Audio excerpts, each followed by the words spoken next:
Good evening and welcome to the Faith and Science Fundamentals webinar series. Today we begin our section on biology that will last for 4 weeks and in which we will cover some fascinating topics. You can tell I'm a biologist, right?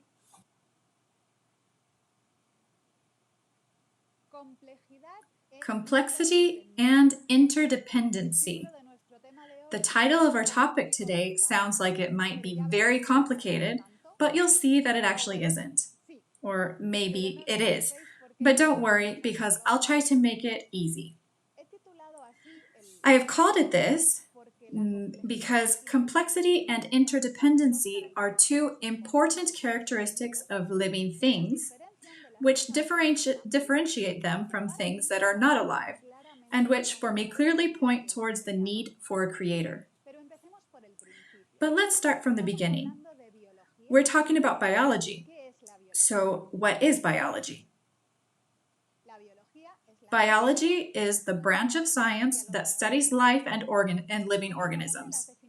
The old definitions only included the first part, the science that studies life.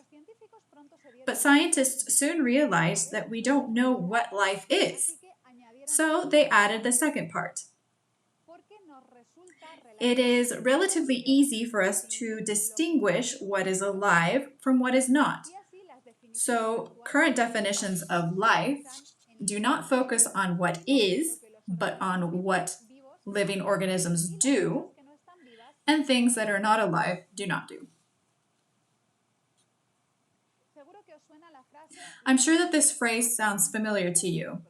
Living things are born, grow, and reproduce, and then die. Well, the scientific version of this statement says that the distinguishing characteristics of living things are nutrition, interaction, and reproduction.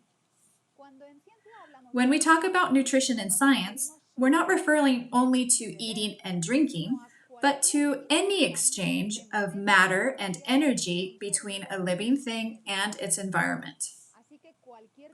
Anything that enters or leaves the body is part of nutrition. Eating, drinking, breathing, sweating, and the other bodily functions that you are thinking about. Interaction refers to the interaction of living things with their environment. Living things detect things that happen around them and react in different ways. People and animals detect stimuli with their sense organs, like this peacock that opens its tail when it sees a female.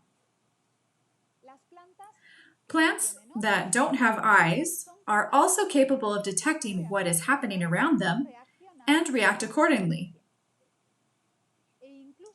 Even the simplest living things, such as bacteria, detect changes in their environment, such as changes in light, temperature, changes in the concentration of substances dissolved in water, and they usually move closer to beneficial things, such as food, and away from dangerous things, such as too high of a temperature or a toxic substance. We all know what reproduction is. It's about the ability of living things to make copies of themselves. Sometimes they are identical copies, as when a cell divides into two equal cells, or sometimes they are similar organisms, as in the sexual reproduction of animals. This characteristic is very important because the reproduction of a living thing is the only known way to manufacture other living things. In ancient science, it was believed that living things could appear magically from the combination of certain substances under certain conditions. For example, rotten meat was believed to produce worms, and there were even recipes like this one for making mice out of wheat and old wet clothes.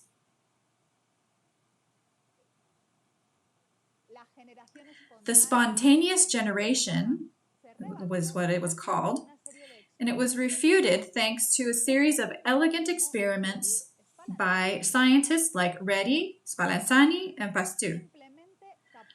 By simply covering a jar of meat with cheesecloth, Redi proved that the worms were actually fly larvae that did not appear if the flies were unable to access the meat to lay their eggs. Spallanzani prevented bacterial colonies from forming in broth by boiling and covering it. And Pasteur kept the boiled broth from spoiling even when uncovered by placing it in a jar with a long curved neck.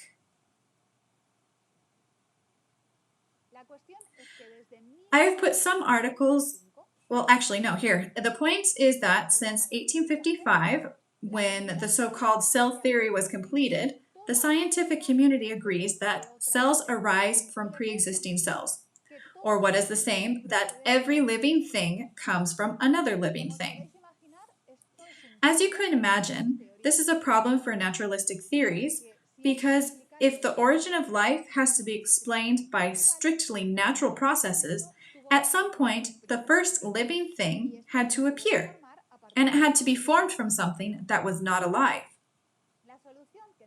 The proposed solution is that, although it is normal for cells to come from other cells, at some point in the past, there may have been special circumstances on Earth that exceptionally allowed the appearance of the first living cell from certain chemical components in the environment. This theory of appearance of life is called abiogenesis. To understand what abiogenesis proposes, it is necessary to delve a little into the composition of living things. We have already said that living things do things that inert matter cannot. But what are living things made of? You all know the periodic table of elements. Please don't panic, anyone, and disconnect. I'm only going to use it for a moment to explain something very simple. Everything that you see right now on the screen and at home is made up of atoms. The furniture, the books, the chair, me, the plant, the computer, even the air, which we can't see. It's all made of tiny particles called atoms. In this table, scientists have ordered the different types of atoms that exist in the world according to their size and other characteristics that they have named them. Hydrogen, sodium, iron, nitrogen, silver, uranium. Atoms are like Lego pieces that all the matter in the world is built with. And all of the types of available parts are in this table. All living things and everything that is not alive, everything is built with the pieces of this table. So, what difference is there between me and a plant that were alive and the things that aren't alive, such as a computer or glass or the chair? Well, there are two main differences. Living things are made of the same atoms as the rest of matter, but not in the same proportions. To build a living thing, not all types of atoms in the table are used, only a few, and there are a few that are used in large quantities. In the composition of living things, what is most abundant is carbon, hydrogen, oxygen, and nitrogen. And then we also have some sodium, magnesium, calcium, potassium, chlorine, sulfur, iron, and a few other things. But the most important thing is how those atoms are organized. Atoms normally aren't loose, but come together in groups or packages that we call molecules. Things that are not alive are usually made up of simple molecules that have a few atoms or with a few atoms attached in a simple repetitive pattern. For example, you all know that the formula for water is H2O. because the water molecule is made up of 2 hydrogen atoms and 1 oxygen atom.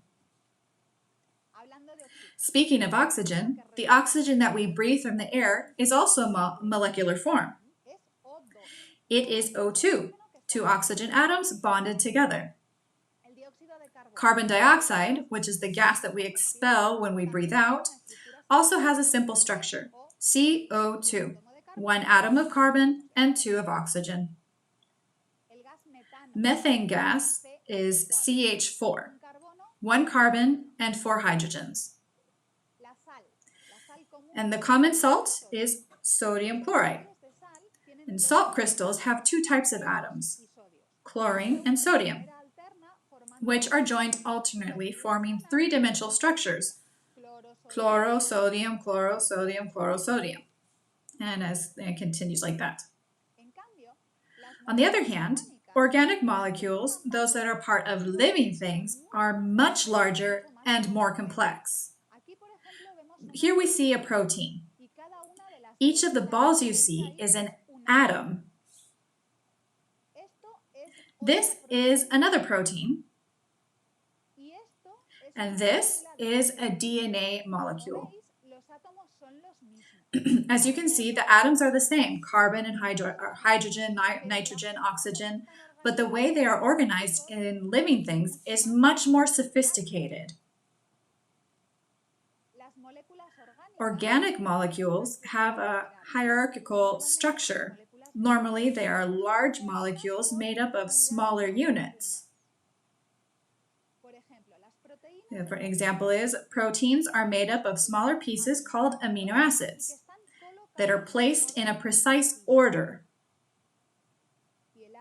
And DNA is made up of subunits called nitrogenous bases, which will already sound familiar to you because they are the famous A's, T's, G's, and C's. Why would God use the same atoms, the same Lego pieces, to make inert matter and living things? Well, it makes all the sense in the world. We just explained that living things exchange matter and energy with their environment. They have to grow, and for that, they have to use the materials around them. Plants use water and air to grow. And how do they do that? Well, they absorb these simple molecules and combine their atoms to form larger molecules. And with them, they make their trunks, leaves, and flowers. But making big and complicated things requires energy, and that's why they only do it during the day, using sunlight. And that's photosynthesis, making organic molecules from simple inorganic molecules using sunlight as an energy source. Some say that the fact that living things are made of the same materials as the rest of the planet is proof of abiogenesis. But to me, it seems like it's more proof of the genius of God. The Bible says, "Let the earth produce plants. Let the waters produce living beings or things." And what was Adam made of? From the dust of the earth. God used the materials from the planet as raw material to create living things and thus made sure that we would always have enough Lego pieces at our fingertips to grow and make new living things and beings. Let's go back to the subject of abiogenesis. All living things, even bacteria, have hundreds of complex organic molecules like proteins and DNA that I have just shown you.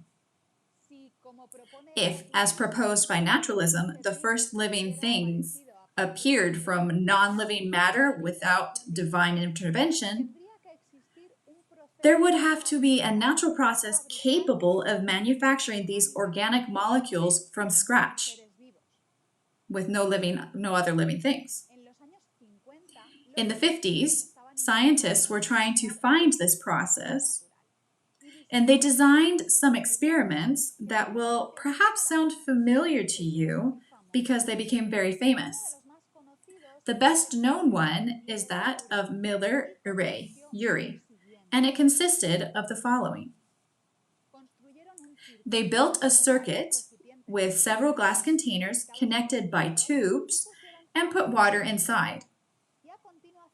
They then introduced various gases such as carbon dioxide, hydrogen, and methane, simulating the supposed primitive atmosphere of Earth. They heated the water to make it circulate, and then added electric shocks. They left the apparatus running for several days and then extracted the liquid and analyzed what was inside. And in the water, they found, among other things, some amino acids. We've already said that amino acids are the subunits that proteins are made of.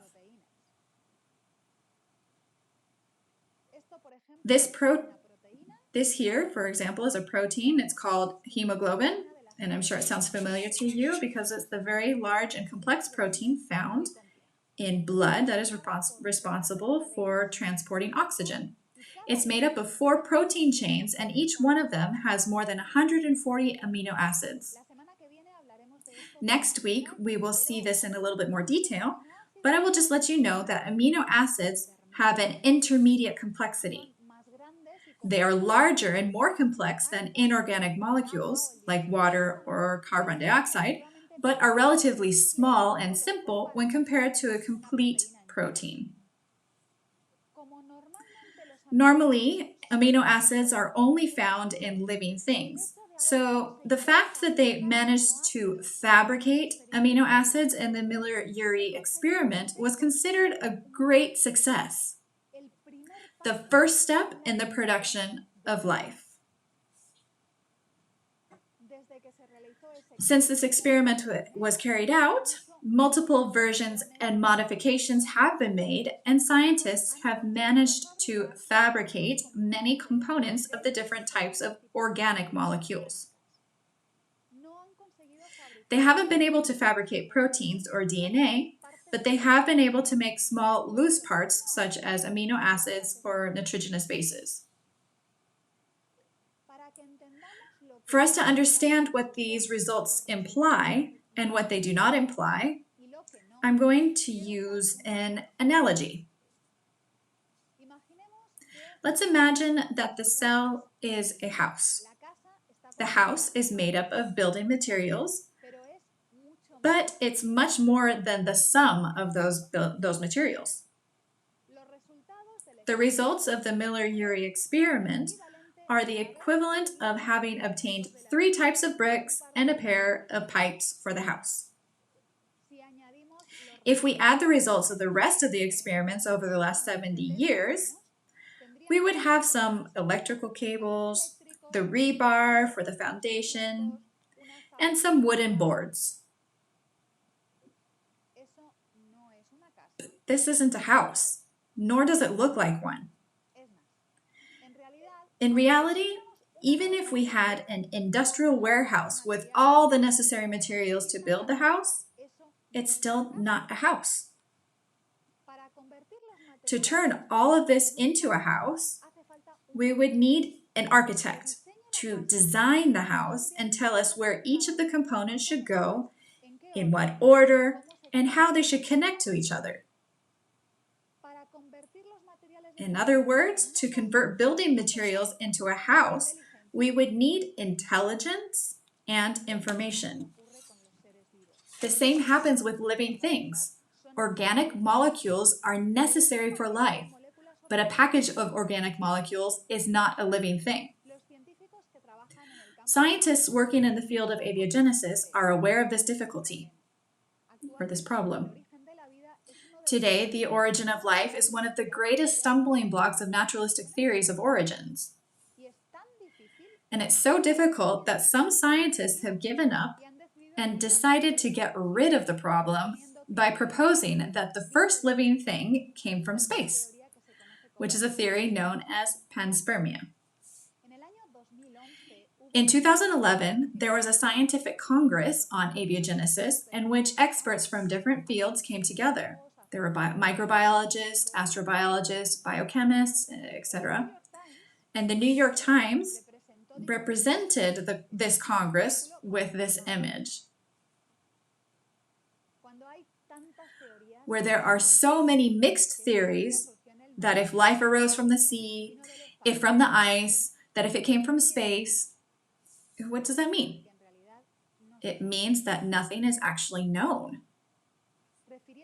Referring to the same Congress, a journalist wrote an opinion article in Scientific America entitled it, "Psst, don't tell this creationists, but scientists don't have a clue how life began." Well, there's really nothing more to add to this.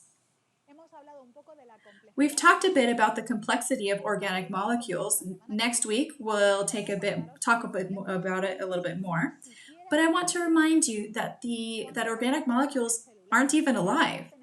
When we go to the cellular level, in which we already have a living thing, the complexity increases exponentially.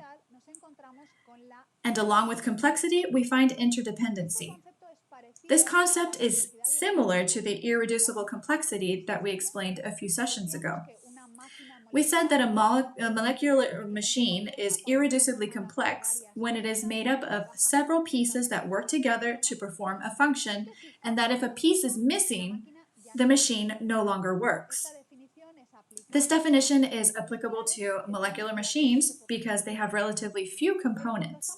But when we're talking about a whole cell or a multicellular organism, it's not really appropriate to say that because there are many more pieces and there are always some that can be removed without the cell or the organism dying.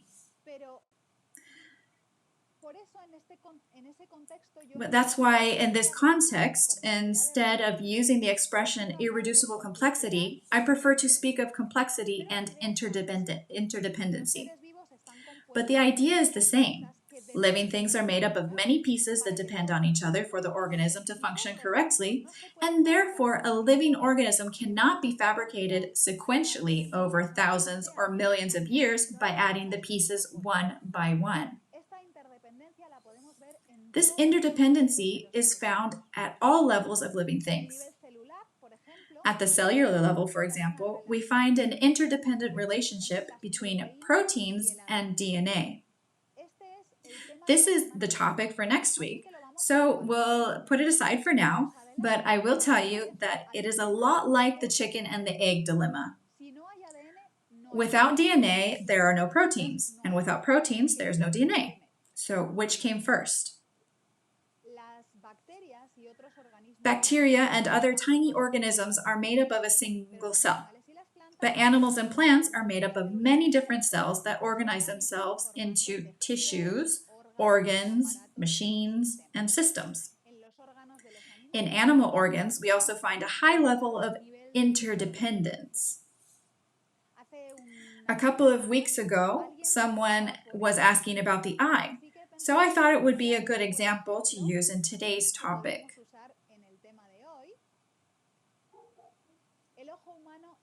The human eye is a very complex organ with many interconnected parts.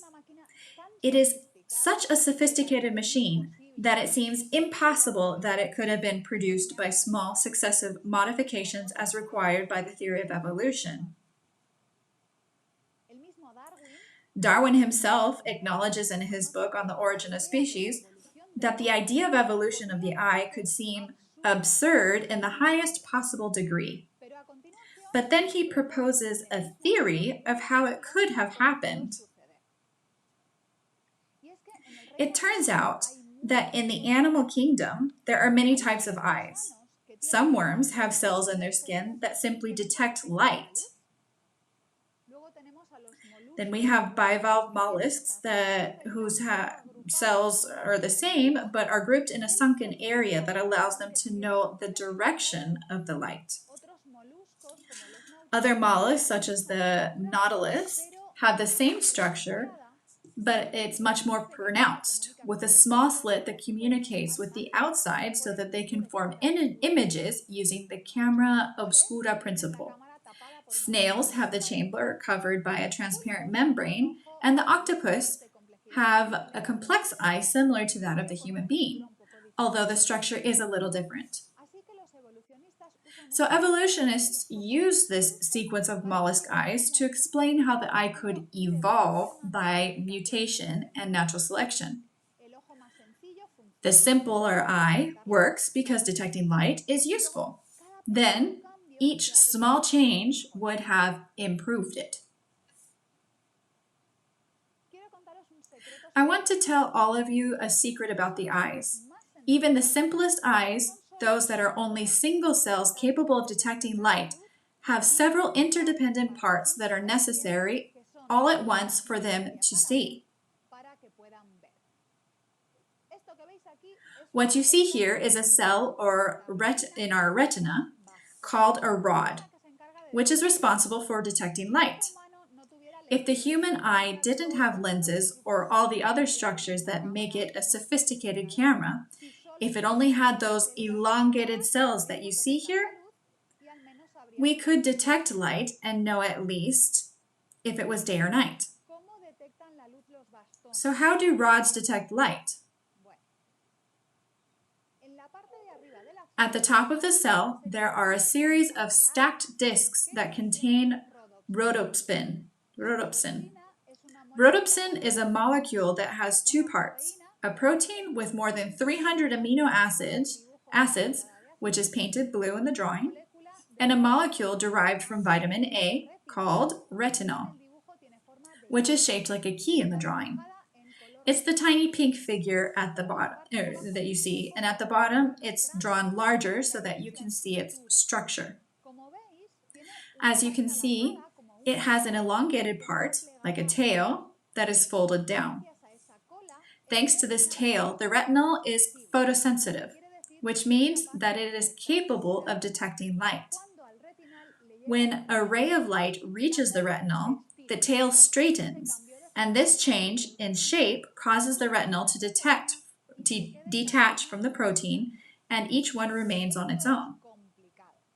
So this is complicated. So to better understand this, we're going to see how it works in this animation. I'm going to share my screen here.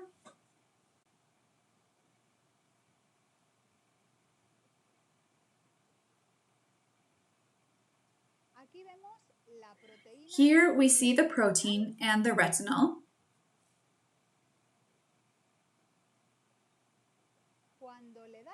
When the light hits the retinal, it straightens and separates from the protein. When the cell notices that the protein has lost the retinal, it sends a message to the brain saying, "I have detected light." Let's review what we know so far, okay? The simplest eyes, those that only detect whether there is light or not, need a protein of more than 300 amino acids, of which each are placed in a specific place and also precisely attached to the retinal, so that when the light hits it, the two things separate and the cell realizes that there is light. Let's consider for a moment the incredible situation in which a protein molecule with all the amino acids in place has appeared based on random mutations, and the retinal has also been created randomly, and that they are joined together correctly by chance. A ray of light arrives, the protein separates from the retinal, the cell notifies that it has detected light, and then what? Then nothing. It's over. The retinal is in its stretched form, can no longer detect any more light, and also the protein and the retinal are now separated. In order for the eye to function again, a series of special proteins are needed that take the stretched retinal, fold it back, and reattach it to the protein.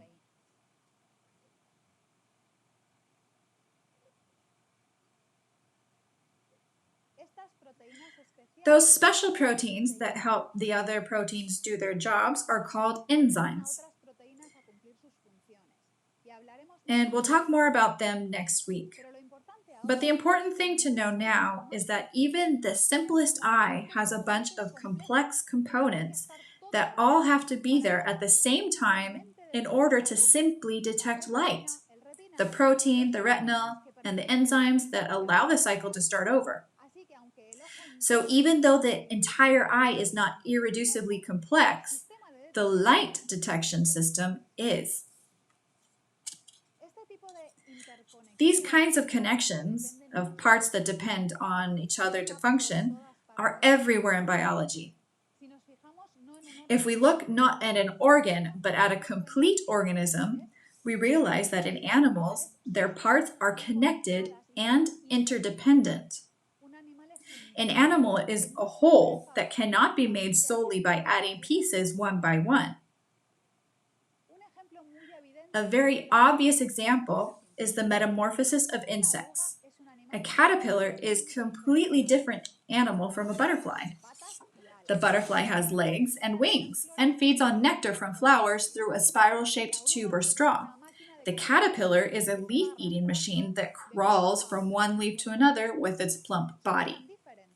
They are so different that when metamorphosis occurs, the organs of the caterpillar do not become those of the butterfly. The caterpillar literally digests itself, it completely dissolves inside, and the butterfly forms from special groups of cells as if it were an embryo. Let's try to imagine how the metamorphosis of insects could evolve by mutation and natural selection. Once upon a time, there was a caterpillar that underwent a mutation, or a few mutations, that caused it to make a cocoon, stay still inside of it, and then dissolve inside it. The end. Metamorphosis cannot be invented step by step over thousands or millions of years. For metamorphosis to work, everything has to be thought out and programmed from the beginning. The caterpillar that goes into the cocoon already has all the information for the complete plan of its DNA. The information to destroy the caterpillar and the information to build the butterfly.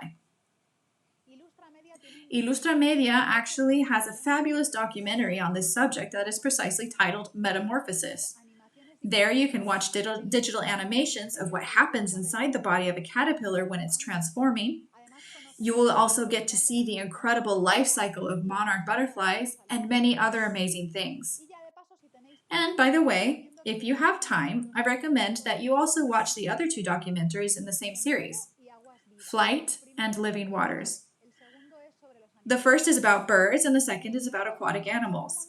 In both of them, you have a lot of examples of what we're talking about today. Animals with incredible capacities or abilities that cannot be acquired slowly by mutation and natural selection. I want to end with an example of interdependence that goes beyond the level of an organism.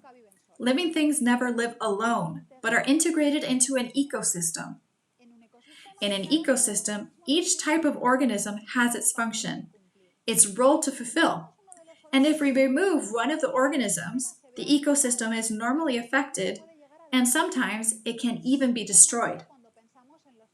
Normally, when we think of the important organisms in an ecosystem, like large animals, such as wolves or deer, they're what come to our mind, and large plants, such as trees, that make up the forest. But there are other types of organisms that are fundamental in ecosystems that are so tiny that we sometimes forget them. It has to do with bacteria. Our last example of interdependence for today is the bacteria that are involved in the nitrogen cycle. Earlier we said that nitrogen is one of the types of atoms in the periodic table that is abundant in living things. Nitrogen is important because it's part of DNA. Do you remember what we said that the subunits of DNA are called nitrogenous bases? We also said that living organisms take their atoms, their Lego pieces, from their surrounding environment. So where do plants and animals get the nitrogen that they need? Well, in nature, there is nitrogen to spare because 78% of the atmosphere is nitrogen. But it turns out that the nitrogen in the atmosphere is in packets of 2 atoms, N2, And in that form, it is a very stable and very inert gas, so animals and plants cannot use it directly. When we breathe, a lot of nitrogen goes into our lungs, but our cells are not capable of capturing it. So just as fast as it goes in, it comes right back out. And the same thing happens to plants. The only organisms that are capable of capturing nitrogen from air, separating the two nitrogen atoms and joining them to other atoms, are a type of bacteria that live in the soil and on the roots of some plants.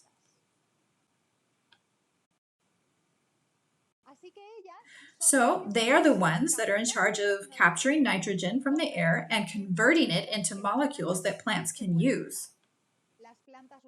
Plants use that nitrogen to make their DNA and other things, and when animals eat the plants, they use the nitrogen from the plants to make theirs. And now everybody's happy. But what if bacteria continued indefinitely to capture nitrogen from the atmosphere and accumulate it in the soil, in plants, and in animals? Excess nitrogen in the soil and in the water is not good, and in addition to the amount of nitrogen in the air could be reduced, and that would not be good either. But it turns out that there are other bacteria that are capable of doing the opposite process.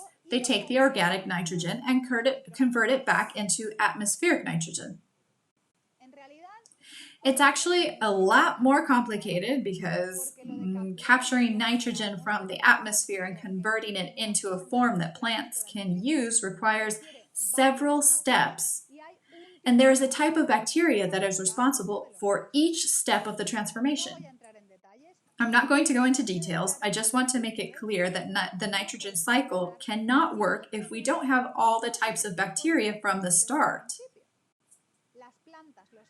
Plants, animals, and bacteria are interconnected and depend on each other for survival. You can't build an ecosystem little by little with small successive changes. You can't build a nitrogen cycle with the small successive changes over a long period of time. I know that today I've given you a lot of information, but I don't expect you to learn it by heart. If at any time you would like to review a concept, you can rewatch the recording of today's talk on our YouTube channel, or you can look for more information in the additional resources. What I do hope that you take away from today's talk is how incredible living things and beings are, and how unbelievable it is to think that they could have formed themselves. Next week, we will look at one of my favorite topics, DNA and design.